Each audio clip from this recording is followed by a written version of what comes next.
It's Listen In with KNN, the sports sound of the district. Today, we welcome a former veteran from the football ranks.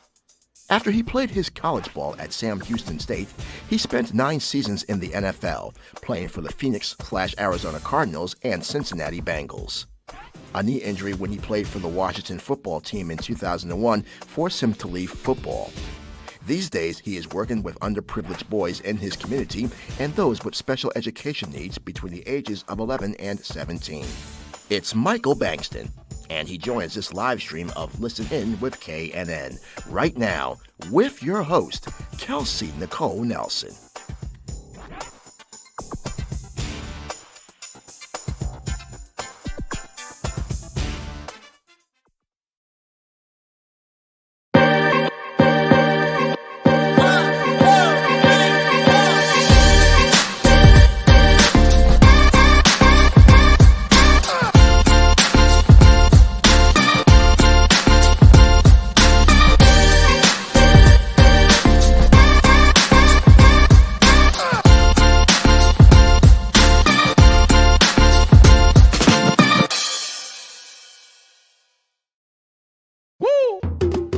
It's Listen In with KNN, the sports sound of the district. We bring you the biggest guests, great analysis, and the hottest sports stories in the nation's capital and beyond.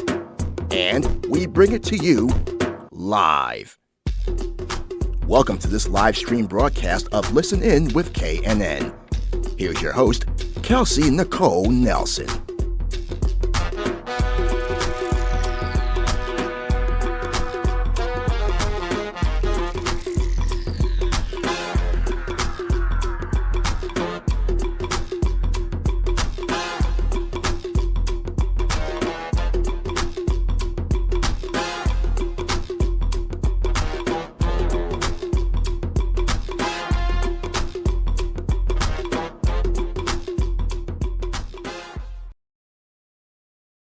All right. Hello, everyone, and welcome to another live stream edition of Listen In with KNN Sports Talk radio show and podcast. Happy Saturday. Happy July 3rd. I know we were all super excited to celebrate Independence Day, and hopefully many of you all have a long holiday weekend. And happy cancer season to my fellow cancer babies. So many birthdays happening, lots of summer babies, and lots to do. As we know, COVID is slowing down the rates. It's not gone yet, but hopefully many of us are going back outside and kind of getting back to life as we know it. And talking about back to getting life as we know it, 68 days away from the start of the NFL season. If you're a football fan like me or work in the National Football League, you are super excited. We can't wait. Fans are going back to games. Season ticket holders will be back. Basically, all of that good stuff. And so we're going to talk football with one of the greats to do it. He is none other than Michael Bankston, joining me live on this show. He is a former NFL defensive lineman. So Cardinals fans and Bengals fans, you guys will probably be pretty happy. Played 9 years in the NFL. And we're going to talk everything going on in Phoenix because, I know you all have peeped what the Suns have done. He's living right now in Arizona and so much more. So without further ado, please help me welcome on Michael Bankston. Michael, how are you today? I'm good, Kelsey. Thank you for inviting me to your show. I see you doing a great thing in the community, and keep up the great work. Thank you so much. That means so much. And I'm a little jealous, Michael. Here I am just sitting in a hot, humid room in D.C., and you're on the golf course.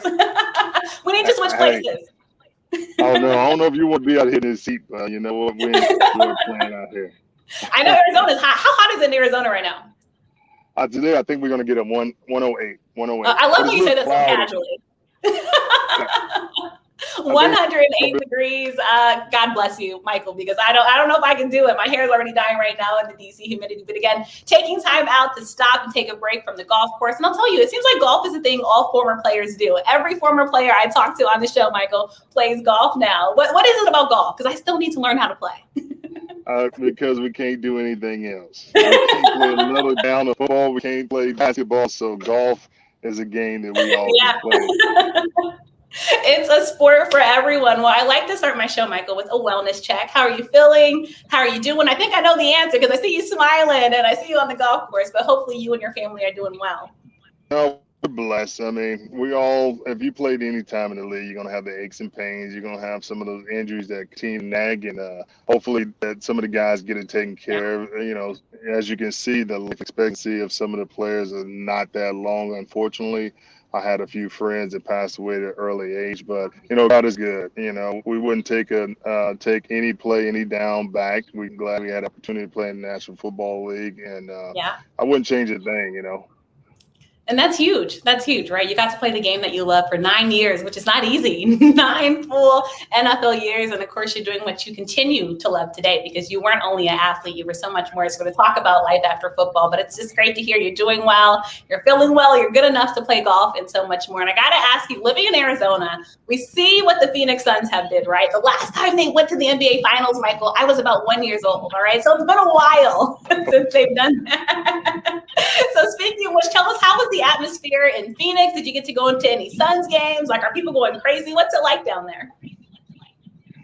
It's Suns mania down there. And yes, I did get a couple of playoff games, and it was just crazy in the Suns stadium. You know what? We need that. This is a state, I would say, or a city that enjoys its football team, its basketball team, even its hockey team, and its baseball team. So get some opportunity, and it has been since 1993. And I'm gonna date myself. That was my second year in the league. You just 1 year old. That was my second year in the league. But the atmosphere is crazy, and it's a blessing. I'm looking for the Suns to go all the way. I continue to watch every game and cheer them on. And just great for the community, great for the city, and I want them to win the NBA championship at the end of the day. So hopefully those guys get it done. Devin Booker, Chris Paul, and Monty Williams, and all those guys are just doing. Aiden and all those guys are doing a great job. So awesome, and hats off to the Suns. Exactly. We're excited for all of those guys, like you said, especially Chris Paul. We already got a question for you from the viewers, from Jamel Cutler. Michael, how much did Chris Paul's arrival to the city mean to the city of Phoenix? When he got there, did you feel the championship was there, Michael? How were people feeling when CP3 arrived? Well, for a long time, we was looking for that point guard that would make a difference. A point guard that had the leadership to go on to be able to distribute the ball, but not just that part of it, but also to orchestrate the whole team. There's a lot of young players. Devin Booker has only been in the league for a few years, talented. And you only have like 1 or 2 players with playoff experiences, and Chris Paul is one of them. And he came in with that leadership. Chris Paul even stated himself that one of the reasons he was here was for Monty Williams, who he played for before, and also for Devin Booker. And as panned out, that guy is remarkable. My hat's off to Chris Paul and what he done. And then to the Clippers, it's a team that he played for the most of his years in the league. It was a beautiful thing. Now, unfortunately, I don't know what Barry was thinking about. That was an ugly move. But at the end of the day, Chris Paul got last.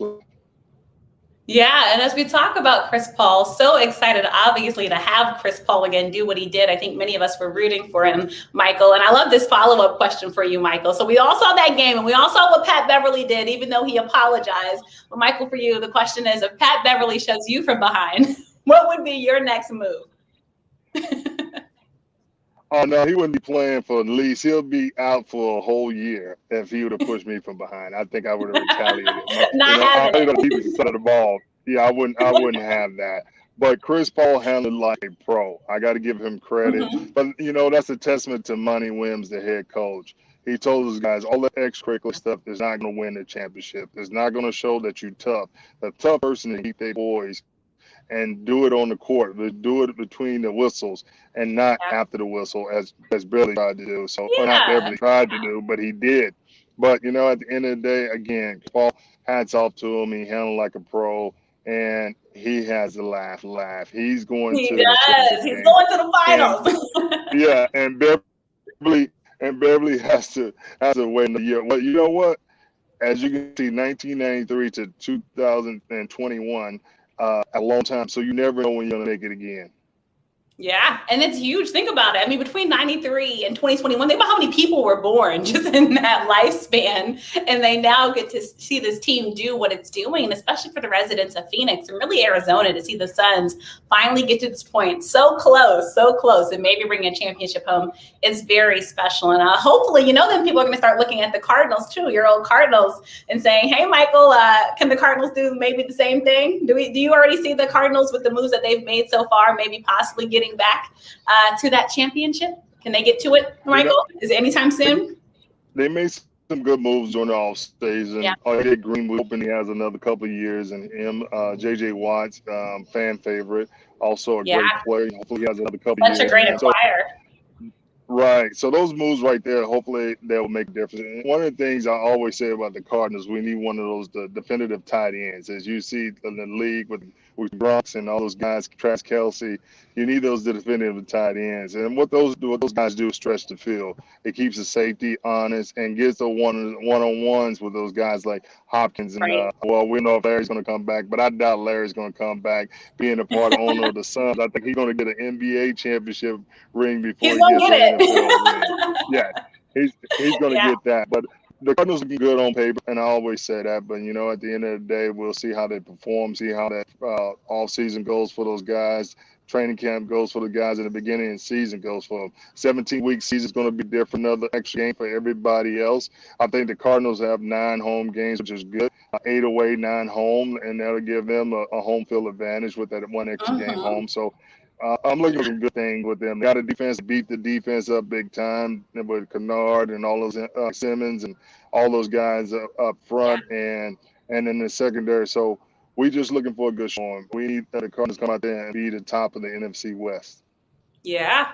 And it's going to be competitive. But man, I think the Cardinals have a bright future. You talked about J.J. Watt again, just what a big name to bring to the team. We all love Larry, but we'll see what happens, right? But Kyler Murray and just what he's been able to do. So young. I think someone that doesn't get enough credit for just being a young and talented quarterback. But of course, we do have a league of full, nice young quarterbacks. So I think he's going to just be something special and somebody that just continues to develop and grow. So I'd say watch out for the Cardinals. You know, I think they're a team not on people's radars, but again, they have the pieces to come together, which can hopefully make that team stronger, which I know makes you very proud as a former Cardinal, Michael. So you get to go to those Cardinal games and smile and cheer on that team, knowing that hopefully something positive, right, will continue to come to Phoenix. And maybe it's something in the water, right? Maybe the Phoenix Suns, that water will trickle down to the Arizona Cardinals. And again, just maybe it's championships written all over it. So glad to hear that. And while we're talking, let's talk about you and kind of how you first got into football, right?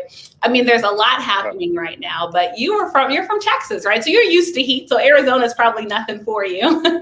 From the small country town of Elgrom, Texas, 1 of 6 children. Talk about growing up and kind of how you found your way in football. Well, Kelsey, I'm impressed. 1 of 6 children, Elm Grove, Texas. You are good. That's why I do my research, Michael. I have to prepare. You do your research. You know what? It was a blessing. But when you play in Texas or come from Texas, I mean, it was all about football back then. I mean, all my brothers played in it. The whole town shut down. I came from a small school, East Bernard, and I got an opportunity to get a scholarship and went from there. You just live and bred football back then, and we always said if you didn't play football, then you were something else. So from Texas from that background, and my head coach, Coach Leckler, hats off. His son played 20 years, I believe, as a kicker. Shane Leckler for the Raiders as well as the Texans, and they just embedded in us. When I went to college, I'm like, oh, this is all we're gonna do, because we played one side of the ball with that college. In high school, I played every down, including special teams. So I was blessed to only play one side of the ball and take advantage of that. But again, hats off to my mom. Raising 6 of us on her own, and she was a tough lady. She did not play, and even today she doesn't play. We just visited her as a family in May, and it's just a blessing what she instills in us and what she instilled in all of us. And all of us are successful in one way or another, and that's a blessing put about it. And that's what it's getting about. Our college degrees. Yes, getting our college degrees and everything else. So hats off to my mom. Thank God for all he done for all of us. I love that. And I think, it's such a heartfelt tribute, right? It's like the Kevin Durant, Mom, you have a real MVP speech. I think that's huge. It's not easy to raise 6 kids alone. And I know for you, even losing your father, Michael, so early was probably not the easiest thing, but just seeing your mother's strength. And again, to be able to do that with 6 children in Texas and to see that you guys are all successful today, again, I can't give her enough props and love and just everything else. And again, I know you're so proud of your mom just for all that she did. And I know she's proud of you for all that you did and have become. And I know she's especially loving all the great work that you're doing. Curious, do you get to go back to Elgrove very often? We play about once a year. Sometimes it's twice, but about once Yeah. a year. A big family reunion. We do everything at my mom's house, and we try to cook, and everybody comes down to visit. Last time we had my mom's sisters there. My Yeah. uncle called, and our brother didn't make it, so we had all the siblings except one. And it's just a great feeling. It's great Yeah. having an opportunity again just to go back and give back, because we also had a fundraiser we were doing for a friend of mine. His son Awesome. passed away, and he does a scholarship. So and we do some donations, and again, it's just been a blessing. And yes, the heat in Texas is a little different. It was hot and It's humid. real. Yeah, but I wouldn't take back. I enjoy every minute of it. Again, spending time with my family and my Yeah. sisters. I got 3 sisters, so and I'm a mama's boy. So you know what? I'm happy when I see all of them. Love to hear that. Like, nothing wrong with being a mama's boy. And for those that don't know about Elm Grove, Texas, what's the one thing you'd say people should know about Elm Grove? If we hear Elm Grove, Michael, what should come to mind? Educate us. We got one stop sign. Like, one stop sign. We don't have a McDonald's, and it's a bunch of fields, but Yeah. it's beautiful country. It's just nice, clean, crisp air, no fumigation, all that kind of stuff you need. You walk outside and just beautiful and pristine. So that's one thing I love about being home. Grass is real green. Not planted like the grass here in Arizona. It's real green, and it's just a beautiful scenery, and I enjoy my time when I go back home. You've got me excited about Elm Grove. I might have to visit. I'll be in Dallas in a couple of weeks. I don't know, Michael. I might have to find my way down to Elm Grove. I'm going to say Michael Bankston talks so beautiful about this town, so I have to come visit, right? That's about a 5-hour drive. So, Kelsey, get ready for that. Maybe I don't know if you want to. Yeah, maybe next time. Now, if you fly to Houston, next time I'll have to catch you. If you fly to Houston, you'll be a lot closer. That's a long drive, especially in Texas heat in the summertime. I don't know if I can sign up for it, but again, I appreciate you just sharing growing up, finding your love of football. You find your love of football, you then go to Sam Houston State University, Huntsville, Texas. So keeping it in Texas, right? Because everything is bigger in Texas, playing football all 4 years. Let's talk about your experience there and just kind of how you continue to develop your football skills, which of course next found you on the professional ranks of the National Football League. Well, I mean, one of the things in Kelsey, and a lot of people don't know, probably they do, but I was more concentrated on the education part because I knew that education would take me a lot further at the end of the day than football would. So when I went into college, believe it or not, my skills, and thank God for the talent he gave me, but I was more in tune to the education. So I made sure I got my college degree. Which is important. My master's. Yeah, and theology, but the work ethic that was instilled from my mom, from my family, and also my coaches in high school, I took it into college. So that's the mindset I had. And then I had my son in college, so that gave me more motivation to make a better life for him, a better life than I had at the end of the day, and to be there for him since my dad was died at an early age. So it was more important to me to get those things done, accomplish those things, because I had another mouth to feed at the end of the day. So, and some people don't understand or realize that when you're looking at a little kid in the eye, a little baby that can't help himself, and you seeing that all you can do is these things that help him at the end of the day, you know what, you'll put in that extra effort, you'll give all you can, and that's what I did. That's beautiful to hear. And I hope your kids are hearing that today. I think that's so touching. And again, I think especially when you bring another life in this world, you kind of even more walk into your purpose, right? Because you're not only living for yourself now, you're living for someone else, someone that you created. It's just great to hear. And I think athletes need to hear that. Again, student athlete, right? Your education means so much. Because as you know, Michael, unfortunately, our bodies will kind of sometimes tell us when to stop. But as much as we would all love to defy football, Tom Brady and everybody else is going to have a cutoff. Right? It's just going to happen because our bodies get older and we can't do the same things that we did. But an education is something that can carry you for a lifetime. And so I think that's so important. And to that point, I'd love to hear your thoughts. We know there's a lot of news this week with the NIL ruling, right? So if you guys haven't heard the news, which I don't know where you've been if you haven't, but on Wednesday, the NCAA announced their interim policy that allows student athletes from all 3 divisions to now monetize off their name, image, and likeness, often referred to as NIL. Michael, this was huge news, right? Now we're seeing athletes be able to get endorsement deals and sponsorships and things like that. Are you a fan of this move? And if so, do you think this will all distract them from the academic side of being a college athlete or collegiate athlete? I think it's going to be pros and cons. I mean, like if we go back to my years, and what course is a recent ruling, a lot of guys had to just play, and because we're on scholarship, you can do anything else. You couldn't work, you couldn't earn any extra income. So if you didn't have no money, that was just it. And unfortunately, you only work on breaks. Yeah. So I think it's a good thing, but I think the unfortunate thing is it going to be fair for everybody. Not everybody's going to get those big contracts. And then also these young athletes, what goes to their head that they're making X amount of money. Because I can't remember what player just inked $2 million deal. Master P's son. Yeah. Master P's son. That's right. He just inked a $2 million deal. Now, will he put in the same effort that he's been playing at, knowing that? Or did he get that deal because of his dad? So you just never know how the ball will bounce. So I think it's going to be some pros and cons. Hopefully the guys take advantage of it and use it in the right way. The opportunity that, yes, they are making money. They are making money for their school. So therefore, they should be able to make money too at the end of the day. And they are 18 and older, so legal adults, they can make some legal decisions for themselves. Yeah. So I just hope that they do it for the right reason, take advantage of it for the right reason, and not let it go to their head and start doing some things out of character that might construe them from going to the next level in the NBA or in the NFL. Because most of the time, those are the guys that probably get the most of the opportunities. I'm not sure about the baseball players or the hockey players, but I know of the NBA, the college basketball players and also the college football players will be heavily out there.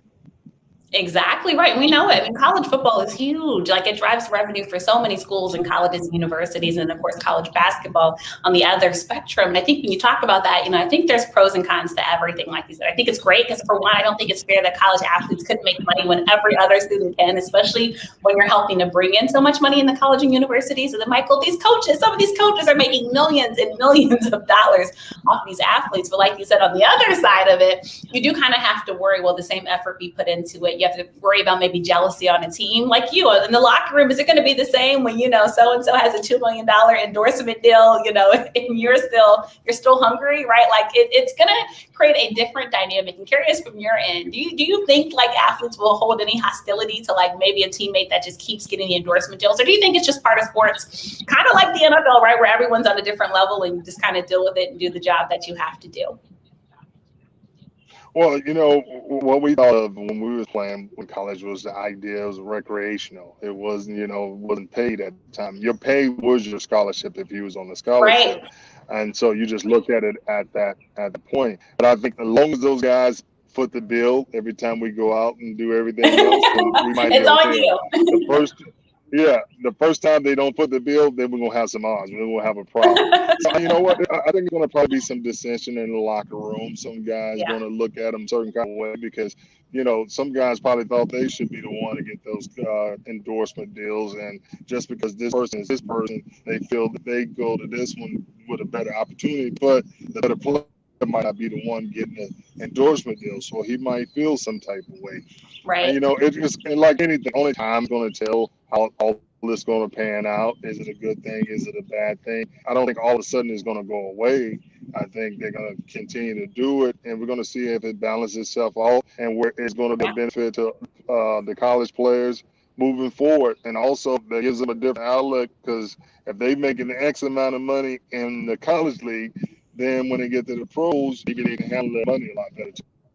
Right. It's just a different dynamic now. Because before you had to wait to go pro to make that money. But if you're making it in college, then you're like, hey, I don't know what this is going to pan out in the NFL if I can make the same amount. Like you said, I think you just look at everything differently. And I think, we're all just, again, looking at sports differently. So I appreciate you touching on that. I love hearing from former players talk about this because many of them are like, man, if I could go back to school now, I would get the bag, Michael. That's how many of them feel, right? If they could go back and get paid for their name, image, or likeness in college. But glad to see it finally happening. And I think we can all say it's really been about time. And as we're talking about young athletes, I'd love to get your thoughts because, of course, the other big big story this week was Sha'Carri Richardson, which I know this is another big story everyone's talking about. Our American sprinter, our gold medal hopeful in the 100-meter race at the Tokyo Olympics, which we're also counting down to, which will soon begin. But she was suspended by the United States Anti-Doping Association for testing positive for marijuana at the Olympic trials in June. Of course, she's now since apologized. We saw her interview on the Today Show. Michael, I'd love to just hear your thoughts,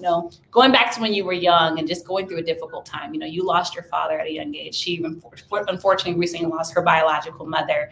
We all find different ways to cope, right? And so she chose to do marijuana.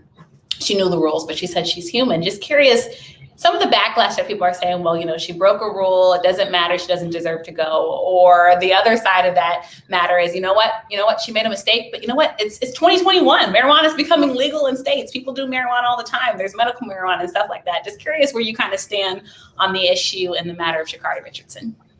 You know what? It's like this. If you know the rules and you know what you cannot do in your field and your line of work, and so you take those chances and you get consequences. I'm glad that she came back and apologized. I did see that her apologizing and didn't try to put the blame on this and put the blame on that. She took ownership and responsibility for her action and choices because she knew it. Now, on the other end, just like you mentioned, Kelsey, is the fact that it's 2021. It's legal in Arizona, it's legal in Denver, it's legal in other states.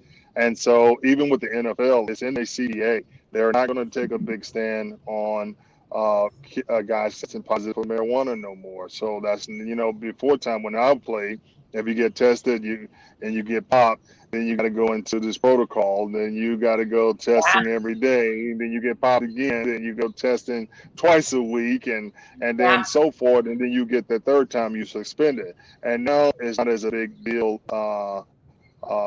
And I don't think that she should have been reprimanded so badly for just marijuana. Now, it'd be different if she was doing some sports enhancement drugs that kind of help her performance, but she didn't do all that. So I wouldn't give her so big of a consequence. I would in this case, I'll be honest, I would have slapped in the hand because it was marijuana used and it wasn't any illegal doping that would made her run fast 100 times. Yeah, exactly. I think Jamel Hill said it on the interview. She said, if anything, the only thing might have been like maybe she would have wanted some Doritos after running the race because she was hungry after. Like, come on, people. Like, it's 2021. You hate to see it. Someone that's so young and so promising. I know her future is still bright, but the Olympics, a huge stage, a huge opportunity. And then we want the gold back in America for that 100-meter race, right? We're tired of Jamaicans and everyone else getting us.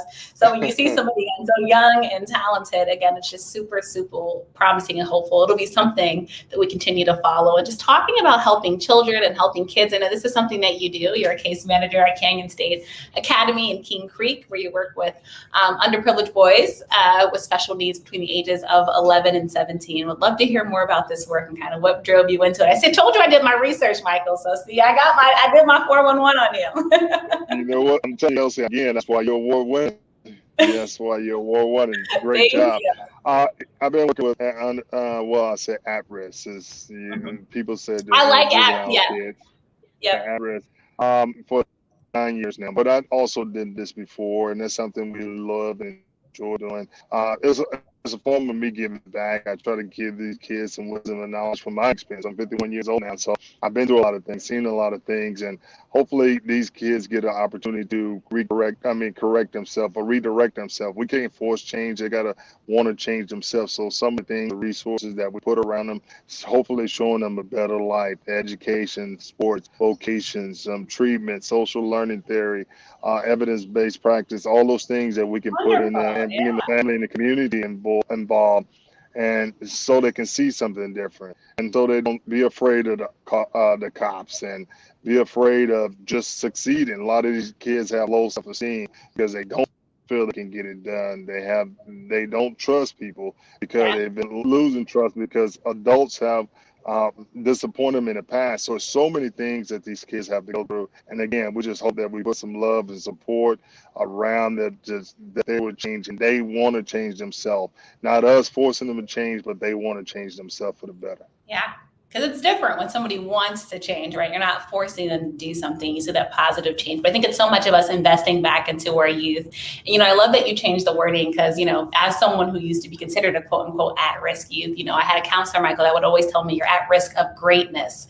And language and words mean so much into categorizing people. So I love that you did that. And again, I know they're destined for greatness. So that makes me super excited and love that you're doing that. You do a lot. You're on a lot of boards and just a lot of giving back, but it's needed. Again, you played 9 years, you're giving back. I know I don't want to keep you too long because I want to get you back to that golf course, but we have to talk some football. Let's just talk about some of your favorite memories playing for the Arizona Cardinals and Cincinnati Bengals. In your NFL career, what made it so special for you? Let's start with the Cardinals first. Some of your favorite memories playing with the Arizona Cardinals. You know what? We always say this is the biggest thing is the camaraderie, being around the fellows and having that opportunity to be in an instant fraternity, and that fraternity is forever. Because right now I'm playing with Sid Justin that played in the Super Bowl with the Rams, and now he's the lead singer for the Miracles. We just had another tournament where probably about 10 of us played in, and so getting together was one of the biggest things. And that's the part that we missed the most, as well as the paychecks. King said, "Don't miss the paychecks." paychecks. The paychecks were nice, Michael. Mm-hmm. But with a lot of great memories, just playing for a lot of different head coaches. Buddy Ryan, the late Buddy Ryan, that was a great opportunity. Vince Tobin, Joe Bugles, all those guys, Bruce Cosley, Dick LeBeau. Those are great memories that you don't get back, and all the players that you got to play with throughout the year, Jeff Blake and all those, and then all the guys you got to play against, the Troigmans and Dan Marino's, all those guys that you got to chance, Reno Cunningham, those guys you got to play against, and those are the beautiful memories that I will hold dearly until I'm unable to hold them or I'm gone. So. And the camaraderie is one of the biggest things that we have. And anytime we get a chance in Arizona, one thing blessing about it, the guys try to get it together quite a bit, and mostly on the golf course, as you can see, that we get together. But we do get together, enjoy, and reminisce of those old days. Because again, we cannot play a lick of football anymore. In my case, I can't play any basketball, so we can just talk about it. And a lot of y'all live in Arizona. I feel like half of the former players I talk to, it's like Arizona is like a calling, I feel like, for former NFL players. So if you want to meet a former NFL player, what is it about Arizona? Are the taxes good or something, Michael? What is it? The cost of living, of course, the housing market is going up just as it's a sales market right now, but it'll balance itself at some time. But the weather is nice. We got to deal with this heat for about 4 to 5 months, but then we're going to have 6 to 7 months of just beautiful weather. And 2023, as you know, Super Bowl will be here, so it'll be off the chain. So, Kelsey, I'm sure you're going to be down here. I will. I'm looking forward to it. Right, look me up, and we'll get together, and hopefully do another interview and just enjoy the weather, because in January it's going to be beautiful. You might even be in shorts. That's nice. That is very nice to hear, because look, in DC, we don't get to do that in January, Michael, unless it's some crazy day. So I appreciate you joining me, Michael. Before I let you go, because we are based in DC, I know you didn't get to play too long in Washington. We know you had the knee injury back in 2001, but the Washington football team, new name. Can you help us out with any suggestions, Michael? Because many fans are just like, hey, we're tired of calling ourselves the Washington football team. Any suggestions from a former player?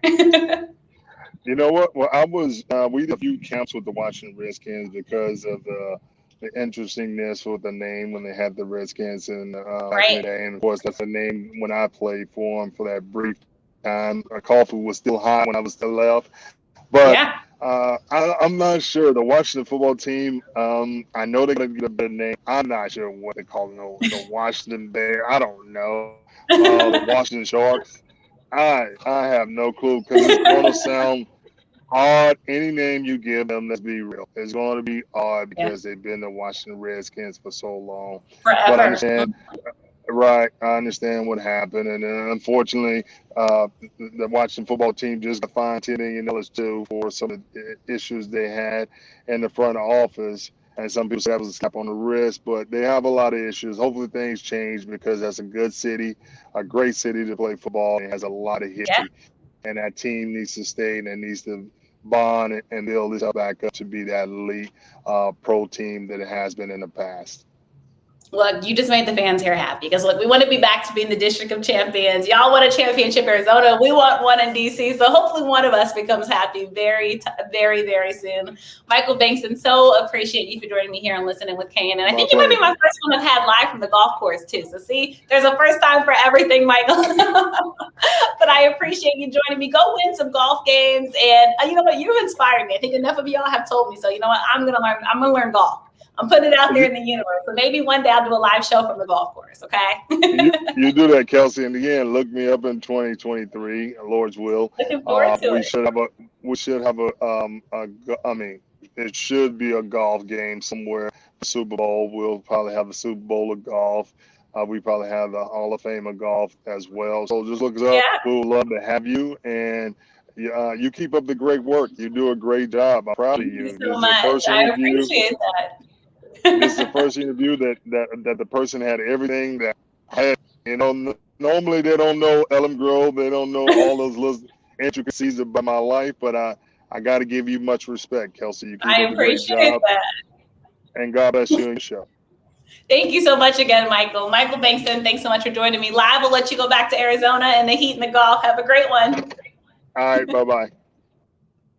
All right, everyone. Thanks so much for tuning into this special live stream edition of Listen In with KNN. We'll be back next week, as always, on Thursday with a former Washington football team player. So you guys are going to want to tune in Thursday at 6 p.m. Eastern time. Again, I hope everyone has a wonderful 4th. Also, check out the audio version of the show. We just had Hannah Ali on. She is, of course, one of Muhammad Ali's 7 daughters, the late, great champion, and just shared just magnificent stories about the life of Muhammad Ali and his life and just everything that he did in the world, right, even outside of boxing. So definitely check that one out. Adonix Fitness just joined me talking about getting fit and healthy in 2021. There's still time to do it. And again, just thank you to my team and to everyone that supports the show. Again, join me Thursday, 6 p.m. Eastern time. You will not want to miss it. We're talking football. Then we'll also be back next Saturday, keeping with football. And then soon we'll be switching over to NBA. NBA finals time is coming. So have some special guests helping me to break that down, and even going to have some sports betting. All right. So we're venturing into everything on the show. Again, thank you to my team and everyone for tuning in. Have a wonderful 4th. Stay safe. Remember, please get vaccinated if possible, because again, we're that much closer to getting back to life as we know it. Thanks, everyone. Have a great one, and I'll see you next week. Bye, guys.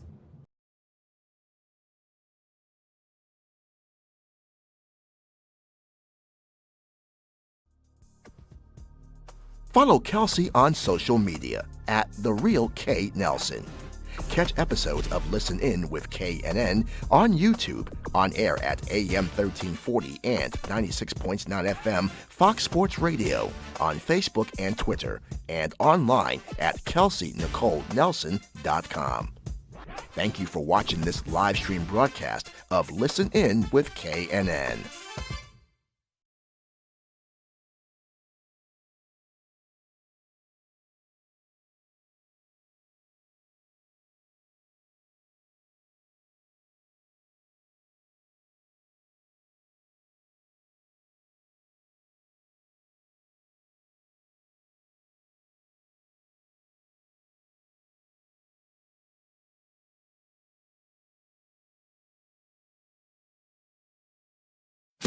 Listen In with KNN on Fox Sports Radio now offers official Kelsey Nicole Nelson apparel in a variety of styles for men and women. Fashionable shirts, leggings, hats, jackets, and more. Order now and get 15% off and free shipping. Just enter promo code KNN. Get your Listen In with KNN wearables today. And check out Listen In with KNN on Fox Sports Radio with Kelsey Nicole Nelson.